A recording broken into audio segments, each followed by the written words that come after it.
Telangana working journalist federation ఆధ్వర్యంలో ఈ నెల 22 తారీఖు కరీంనగర్ రెవెన్యూ గార్డెన్లో కరీంనగర్ జిల్లా 3వ మహాసభలు నిర్వహించడం జరుగుతుంది. మహాసభలకు సంబంధించిన కరపత్ర ఆవిష్కరణ ఈరోజు ఇల్లంతకుంట మండల కేంద్రంలో హుజురాబాద్ నియోజకవర్గ అధ్యక్షులు యోహాన్ ఆధ్వర్యంలో కరపత్ర ఆవిష్కరణ చేయడం జరిగింది.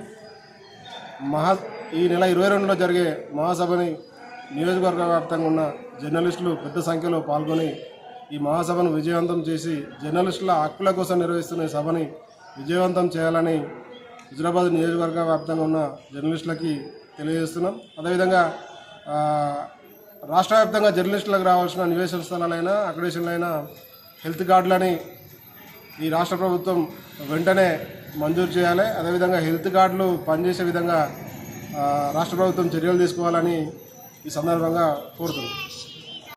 Telangana working journalist federation union ఆధ్వర్యంలో కరీంనగర్ జిల్లా 3వ మహాసభలు నిర్వహించాలనే ఉద్దేశంతో కరపత్రాలను హుజురాబాద్ నియోజకవర్గ అధ్యక్షుడు యోహన్ ఆధ్వర్యంలో ఇల్లంతకుంట మండల కేంద్రంలో ఆవిష్కరించడం జరిగింది. ముఖ్యంగా ఈ ఉద్దేశం ఎందుకంటే ప్రస్తుతం సమాజంలో జర్నలిస్టులు ఎదుర్కొంటున్న సమస్యలపై నిరంతరం పోరాటం చేస్తున్న ఫెడరేషన్కు మరింత ముందు రోజుల్లో ఈ ఫెడరేషన్ కానీ మిగతా జర్నలిస్టులు అందరికీ వాళ్ళ కనీస హక్కులు చేకూరాలనే ఉద్దేశంతో ఈ మహాసభలు నిర్వహించడం జరుగుతుంది కరీంనగర్. దీన్ని ప్రతి ఒక్క జర్నలిస్టులు ఈ సభకు హాజరై విజయవంతం చేయగలరని కోరుతున్నాం.